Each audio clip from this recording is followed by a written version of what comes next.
Well, hello! Guys, Yes. Potty Tuck here. What?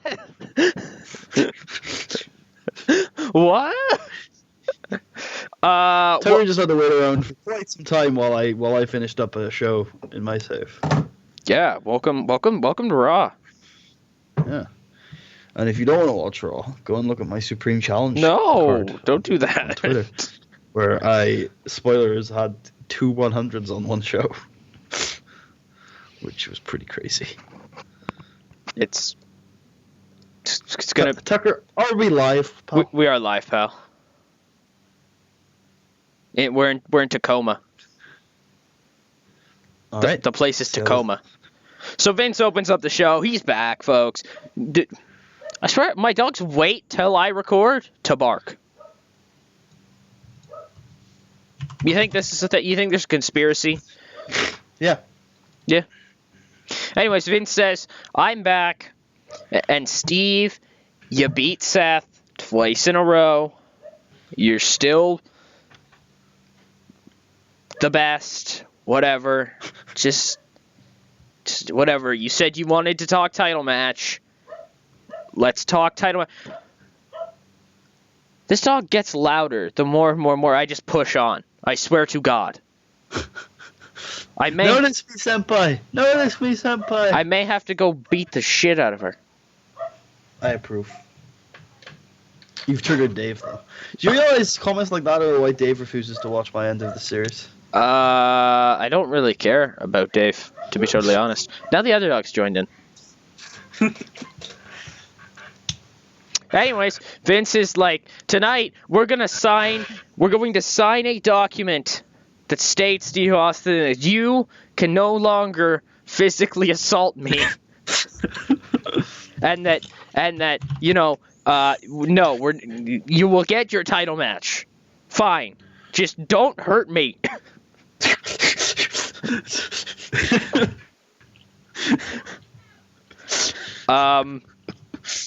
As we move forward with Ricochet defeating Angel Wyndham.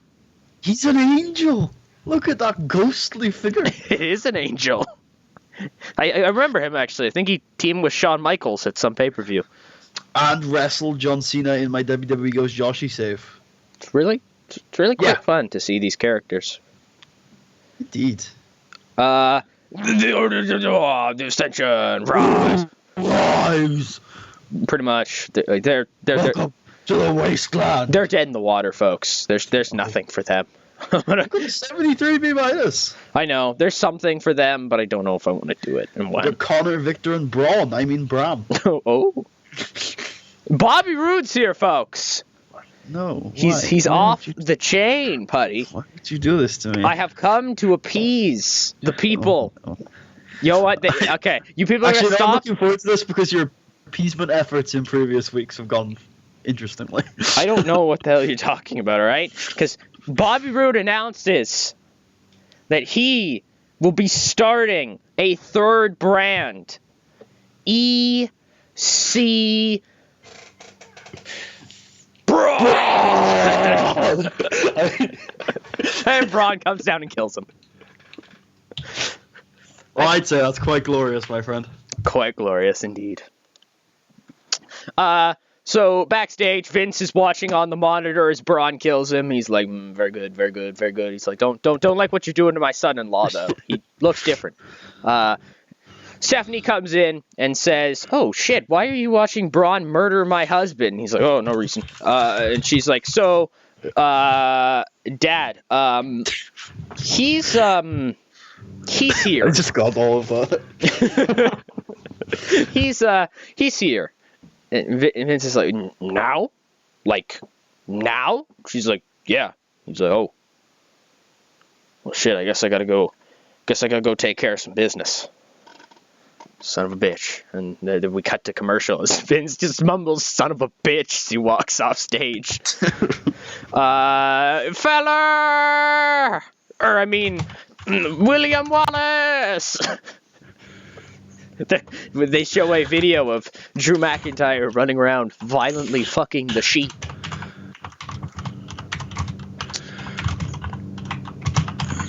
Look, Putty, it's the Apollo crew and some more ghost people. I like it.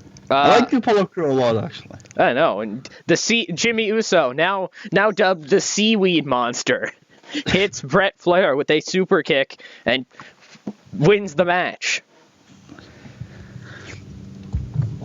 Steve Austin is like, yeah, Stone Cold's here, and Stone Cold says, Vinny, you finally decided to rear your ugly ass. I don't know what voice this is. That was not Steve Austin. Oh. Vince, let me tell you something, you player, son of a bitch. We're gonna go down in that ring. I'm gonna sign that damn document. I'm gonna get my title match, and I'm gonna stun your ass anyways. Yeah. And you can't do shit to stop me because you'll be too much of a scared little bitch to stand against me. Yeah. You've lost your backbone, Vinny. You lost Damn it. right. You're just this old shell of yourself now. Unlike Steve Austin. Steve Austin's still the best. And we cut to Seth Rollins, and Seth Rollins is just like, I'm going to kill myself. I'm going to be honest. I don't see the point in wrestling anymore. I think I'm just going to go get a... Oh shit, it's a CSJ promo. I think I'm going to go get a day job, to be totally honest. I'm going to go work on the subway for a little bit. In like the underground trains or the That's up to you. Or the sandwich shop. Maybe he's working in a subway in the subway. Oh, that would be so cool. There you are. So Seth Rollins is leaving Raw, folks. Seth Rollins is leaving Raw. So we cut to Tyler Breeze. He kills another ghost person. We have a big ghost problem. Okay, who are you gonna call? Anybody? So yeah, Tyler Breeze picks up the win, then him and Summer Rae cut a promo, and they're basically like, Tyler is still the champion, still United States champion. Nobody can beat Tyler. Nobody. Tyler is Jesus Christ. Reborn. I'm sure we saw your dad in one of the matches earlier, Tyler. You really do a lot of squash matches, by the way. I do. It's what I do. So happenings occur. So we're in the middle of the ring, and Balor is like, you son of a bitch, Ambrose, Reigns, you cheated somehow. My boys had you. They're getting another match. Then the big dog and the average sized dog, they come down to the ring, and they're like, nah, dude. Apparently, one of them's Hulk Hogan. Don't work yourself into a shoot when you shoot yourself into a work mark. Roman's like, ain't no cheating in here, fella. Suffering succotash, son. Big dog. And then everybody just kind of sits there like, wow, that was awkward. Tucker, you don't really know how to cut a Roman Reigns promo, do you? And I'm like, no, not at all. Nobody does. Not even Roman Reigns knows how to cut a Roman Reigns promo. And then Ambrose is like, and if you think we cheated, I'm gonna kill you. I'm gonna kill your whole fucking family. And everybody's like, whoa, what the hell? I hope you suffer. Oh wait, he's not debuting? Okay. Balor's like, I mean, I have many assault rifles, but I only use them for self-protection. Dean Ambrose, if you do come into my home and attempt to hurt my family, I will have no choice but to shoot you. It's in the Constitution. It's my right. I have a machine gun. His name is Carl Anderson. And then the New Day come out, and it's like, yay, New Day! After we've had this, like, I'll murder your family. If you come into my house, I will shoot you. Like, oh no, Balor! Don't you dare be sour! And so they come down to the ring, and like a weird black preacher man, Big E is all like, now, my brothers, we shall not fight. We must align. What? Bray's here. No. He's got his brothers. No.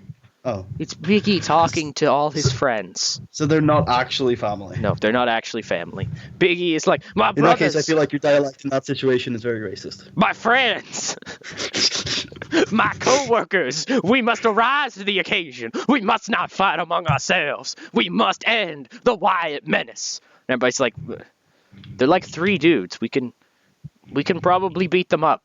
Not even a lie. I'm like, they're 3 dudes. What? makes his own wine. And to be totally honest, I think we got this.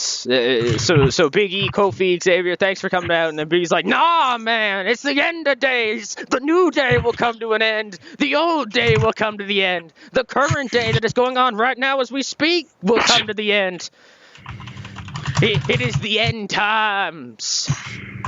And soon, there will be a choice to be made. A choice that will determine the fate of Monday Night Raw. Oh shit, that is some foreshadowing. I know, it is some immense foreshadowing. The prophecy has foretold. Jesus, this is out of nowhere. Miz just rolls the fuck out of Neville, and he's like, hey, I'm good again. Is this the main event? No. Okay. Miz cuts a promo and simply says, now, you see, if I had done what I've always been good at, if I had won, you know, if I hadn't tried to be this weird, like,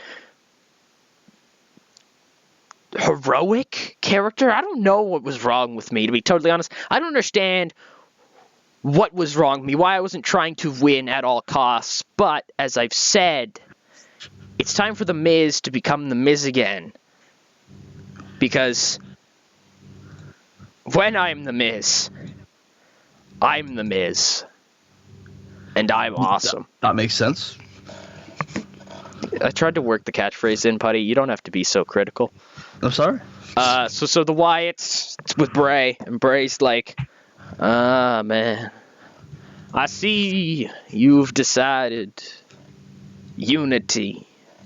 I mean, you didn't really decide. We're just kind of implying unity because... Assassin's Creed? Yes. It was really shitty, like the game. You will all make the company die like the game. And so on this... I don't think... Is it Ubisoft, right? Yeah. I don't think Ubisoft are dying. On this day, man, I see clearly. Edge is the fourth Wyatt family member. I'm telling you, man. Adam Copeland, you ever want to become part of the Wyatt family, just show up, seriously. Everyone was just shaking his head like, don't do it, Bray. Eric's like, no, don't do that. Why would you do that? You know I have a problem with the blondes. Specifically the Hollywood blondes. Yes, and Bray says, so if it's together, you shall stand, man. Oh. It is together, you shall fall. Oh. Da. This happens. Jay Briscoe just kills him in 5 minutes. Jay Driller.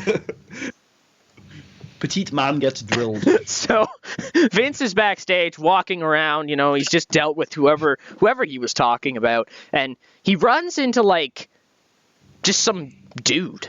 Like it's not even the pastor, it's just a dude. And he's like, "What? Who the hell are you? Do you even work here? Do you even speak English?" The guy just isn't like responding at all. And Vince is like, you, come on, talk to me. And he like smacks him, like he full on like slaps the shit out of him like a father beating a child. And then the man is like, oh, I've come to see the Savior. I have sailed across the many seas, I have walked across the plains, I've crawled through tunnels, and I have soared through the skies in order to see our Savior, the one true faith. And so the guy just goes off, and Vince is like, what? Does anybody know if he works here? Does he work here? And so Vince decides to follow this guy, because, like, who knows? And of course. And, like, he follows him, like, in a car. Like, it's like he gets in, like, his limo, and he's like, follow him casually, but not too casually, where it makes it look like we're not following him for convenient story reasons. And so we follow him to, like, this old, like, not a house, but it's kind of a church. It looks like a makeshift church type thing. And, you know, Vince... Does it look like a cult headquarters? A little bit, but, like, not a bad cult. Like the Wyatt family. No? Not an evil cult. Just a weird kind of cult that doesn't really make much sense. And so Vince opens the doors, and there he is. Pastor William Aver, I don't know what the fuck to say it, as Reach Out, Touch Faith is blaring in the church. Like, actually, I'm confused about how the sound system is able to play that loud without the entire thing, like, blowing up, because it's an old building. I don't know if it could, like, collapse or, like, but seriously, you got some serious, like, safety issues here. To be totally honest, I'm not sure that these events should be taking place. And so the pastor skirts away the random construction worker that we've just introduced in this story as he sees Vince, and he comes over to Vince and he says, I don't know how he talks. Do you know how he talks? Give me a... He talks in a very traditional Lithuanian accent with a twinge, a slight twinge. Excellent. I shall just Swedish. talk however I feel like. He says, Mr. McMahon, you've come. And Vince is like, where am I? Who the hell are you? Who are these people? And he, like, points to, like, a row. It's like Apollo's there. There's, like, the bunny from the Adam Rose. Apollo is there? Yeah, Apollo's there for some reason. The bunny's there. There's, like, just a couple other dudes. I think the Pope's there, to be totally honest. D'Angelo De Niro, not the real Pope. Okay, got to. I was going to ask that question. It's this big, very strange, like, slightly religious gimmicks thing. There's, like, there's a whole bunch of, like, the weird, like, angel people we've seen tonight too, and Vince is like, that's where all these people. Is it the Weeping Angels? Ooh, a little bit of both, you know. There's just a couple in the back, but you know, not too many. Please tell me one, like, Carl Deal is just constantly staring at them. Like, don't move, you sons of bitches. Carl Deal is actually trying to fight one of them. He's, like, punching it and shit. He's like, come on, come get me. Oh, these are so hard. How do they move? I don't get it, Paul. Shh.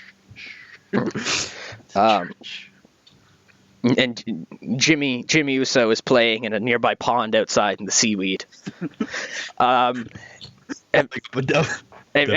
Vince is like, what is this place? Do you live here? Do they live here? Who are these? What's happening? How did I get here? I don't even remember anything. And the pastor is like, shush. Just reach out and touch faith. And his penis is fully erect. Yeah, I was literally about to say he unzips his pants and Vince just kind of, like, touches a little bit. And it's like, ooh, that's weird. But no, he grabs Vince's hand and puts it on his chest as everything fades to black. And so, Los Ingobernables, they're here. Tetsuya Naito, La Sombra, Los Ingobernables de America. I like to think back in Japan, Bushi is doing his absolute best to try and fucking keep the stable together. Yeah. He's like, I've got Yujiro Takahashi and I've got Volador. Los Ingobernables! I have Volador. This match just kind of happens. Okay.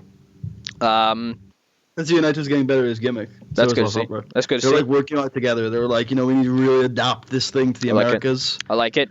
So yeah. Come out with, like, pyro in the shape of an L. The Wyatt family get DQ'd drop. when, like, after a little while, Bray just has enough, runs in the ring, doubles Sister Abigail to both of them. Cool. And to end out the show, we have this segment here with we have the Treaty of Tacoma. The next angle is called of Tacoma, but I'll probably fail to mention that because it's happening as we had it happening before. So, you know, they're signing the contract. You know, they're making sure everything looks all right. Austin's like, you know what? I think I'd lose too much there, you know. I think I might become some kind of fascist ruler if we do that. You know, can't do that. Austin, did Vince get back from the church quite quickly, or was this like quite some time later? Who knows, man?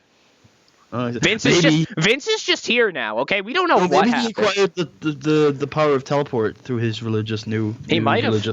Yeah. I don't think Vince is part of the religion. I don't think the Apollo crew are even part of the religion. I just think that people just kind of hang out there because he's the pastor and he's cool. Does Joey Morgan hang out there? That would explain a lot. Sure, Joey Morgan can hang out there. Okay, cool. And so, It is my they're going over things. Everything's as going the good. Snoop Dizzle. And so they begin to sign the deal. Carl did. Yeah, Carl's just like laying there and they're writing on him, and we don't know how Carl got back this quick either. And so they're writing down the different things, different points. And so they finally sign the deal, and it's set. Steve Austin will get a title shot in the future, not as long as he doesn't touch Vince McMahon. It's just kind of like you don't touch Vince, you get a title shot. But it's not like a pending thing. It's just kind of like an ongoing thing. You're no longer allowed to touch Vince, and you will get a title shot. Not like... See, there's an interesting kind of quote from contract law. It's actually from tort law, but I think it applies to the contract very much. Is that the law will not hold people to be liable to an indefinite amount of persons for an indefinite amount of offences. Therefore, I think this contract would not hold up very well in court. Putty, we're Monday Night Raw, all right? We just went to a strange man's church house and touched him up, all right? Do you not still have David Otunga to look over these things? Oh, shit, I should have gotten David. No, I don't think David's here anymore. I think David Get was... next week, see if, he's up for...